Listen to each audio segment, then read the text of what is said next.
Activity number 8. Study the table. Use the vocabulary and make question as shown in the example.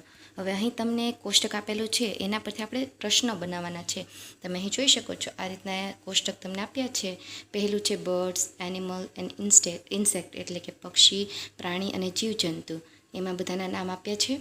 ત્યારબાદ આપને બાજુનું કોષ્ટક આપ્યું છે હોમ, ડ્વિલિંગ એન્ડ રેસિડન્સ એટલે કે એમનું રહેઠાણ, કયા પ્રાણી, પક્ષી અને જીવજંતુનું રહેઠાણ કયું છે એ આપેલું છે. જેમ કે એન્ટ તો એન્ટ હિલ, એવી રીતે એમનું રહેઠાણ આપ્યું છે. કાવ તો એ રહે છે શેડમાં, એવી રીતે. ત્યારબાદ એમનો ફૂડ એટલે કે ખોરાક આપ્યો છે.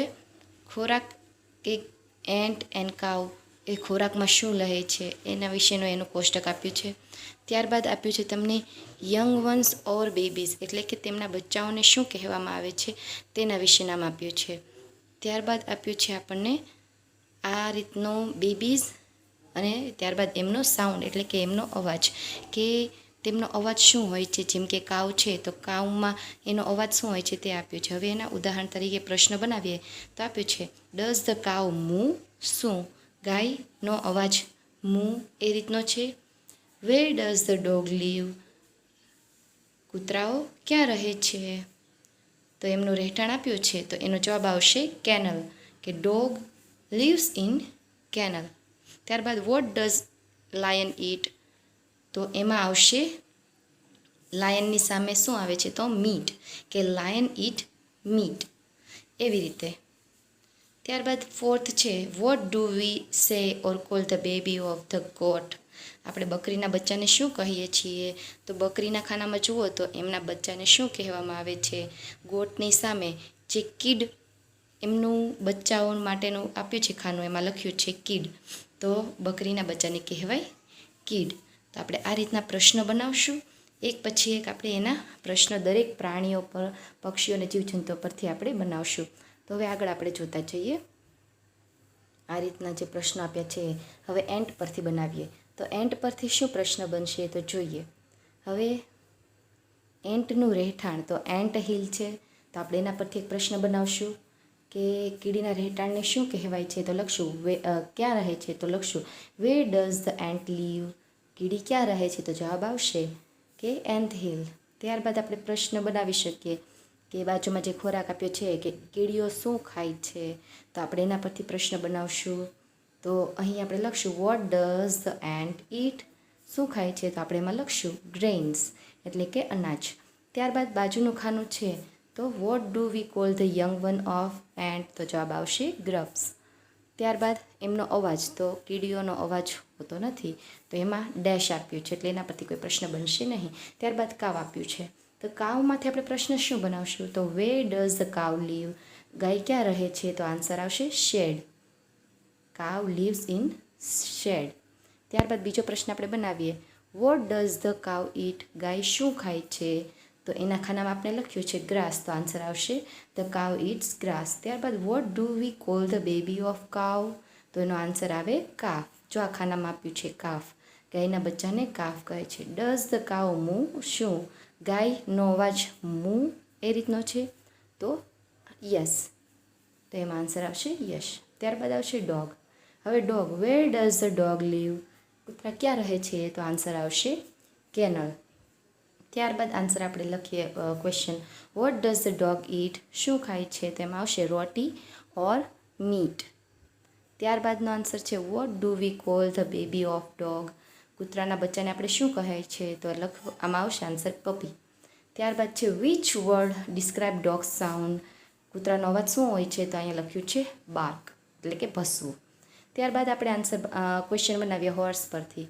તો હોર્સમાં where does the horse live, ઘોડા ક્યાં રહે છે, તો આન્સર આવે સ્ટેબલ. ત્યારબાદ પ્રશ્ન બનાવીએ વોટ ડઝ ધ હોર્સ ઈટ, ઘોડો શું ખાય છે, તેમાં લખ્યું છે ગ્રાસ ઓર ગ્રેમ એટલે કે ઘાસ અથવા તો ચણા.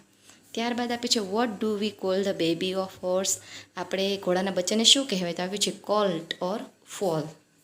ત્યારબાદ ડઝ ધ હોર્સ નાઈ, તો એમાં આપ્યું છે યસ, આન્સર આવશે યસ. હવે આપણે આગળ પ્રશ્ન બનાવીએ લાયન પરથી. તો લાયન માટેનું રહેઠાણ આપ્યું છે where does the lion live, કે સિંહ ક્યાં રહે છે, તો આન્સર આવશે ફોરેસ્ટ. ત્યારબાદ વોટ ડઝ ધ લાયન ઈટ? તો એમાં આવશે મીટ. તે મીટ ખાય છે, માંસ ખાય છે. What do we call the baby of lion? તો એને કહેવાય કબ. એના બચ્ચાને કહેવાય છે cub. Which word describe lion sound? તો સાઉન્ડમાં આપ્યું છે રોર, એટલે કે ગર્જના. હવે આગળ આપણે પ્રશ્ન બનાવીએ. સ્પેરો, ચકલી. Where does the sparrow live? તો એમાં આપ્યું છે નેસ્ટ, એટલે કે માળામાં રહે છે. ત્યારબાદ પ્રશ્ન બનાવીએ આપણે. વોટ ડઝ ધ સ્પેરો ઈટ? ચકલીઓ શું ખાય છે? તો ગ્રેન્સ ઓર ઇન્સેક્ટ્સ, એટલે કે જીવજંતુ અથવા તો અનાજ. ત્યારબાદ vote do we call the young one of sparrow? આપણે ચકલીના બચ્ચાને શું કહીએ છીએ? તો બેબી, એટલે કે બચ્ચા કહીએ છીએ આપણે એને. ત્યારબાદ which word describe sparrow sound? ચકલીનો અવાજ શું છે? તો એમાં લખ્યું છે ચીર્પ્સ, એટલે કે એનો ચહકાટનો અવાજ. ત્યારબાદ એલિફન્ટ પરથી આપણે બનાવીએ. Where does the elephant live? તો એમાં રહેઠાણમાં આવશે ફોરેસ્ટ, તે જંગલમાં રહે છે. ત્યારબાદ વોટ ડઝ ધ એલિફન્ટ ઈટ? એટલે કે હાથી શું ખાય છે? તો એમાં આન્સર આવશે leave of tree, leaves of tree, એટલે કે પાંદડાઓ ખાય છે. What do we call the baby of elephant? આપણે એના બચ્ચાને શું કહીએ છીએ? તો કાફ. ત્યારબાદ which word describe elephant sound? એનો અવાજ શું હોય છે? તો ટ્રમ્પેટ, એનો અવાજ. ત્યારબાદ આપણે પ્રશ્ન બનાવીએ ગોટ પરથી. તો where does the goat live? બકરી ક્યાં રહે છે? તો ઇન ધ શેડ. આન્સર આવશે શેડ. ત્યારબાદ what does the goat eat? બકરી શું ખાય છે? તો લીવ્સ ઓફ ટ્રી, ઝાડના પાંદડા ખાય છે. What do we call the baby of goat? આપણે એના બચ્ચાને શું કહીએ છીએ? તો આવશે કિડ. અને ત્યારબાદ which word describe goat sound? તો આવશે એમાં બ્લેટ. આ રીતનું બનશે. ત્યારબાદ આપ્યું છે મેન. તો મેનમાં આપણે લખીએ વોટ ડઝ મેન લીવ? તો મેન ક્યાં રહે છે? તો એમાં લખશું માણસો ઘરમાં, તો આવશે home. What does man eat? તો એમાં veg food or non veg food, ગમે તે, શાકાહારી ઓર માંસાહારી હોય છે. What do we call the baby of a man? આપણે એના બચ્ચાને શું કહીએ છીએ? તો ચાઇલ્ડ. અને ત્યારબાદ ડઝ અ મેન સ્પીક? શું માણસ બોલી શકે છે? તો આન્સર આવશે યસ. તો અહીંયા આપણી એક્ટિવિટી નંબર 8 પૂરી થાય છે. એક્ટિવિટી નંબર 9 એ આપણે ત્યાં કશું કરવાનું નથી, સુંદર અક્ષરોમાં લખવાનું છે. તો અહીંયા આપણું યુનિટ પૂરું થાય છે. હરિઓમ.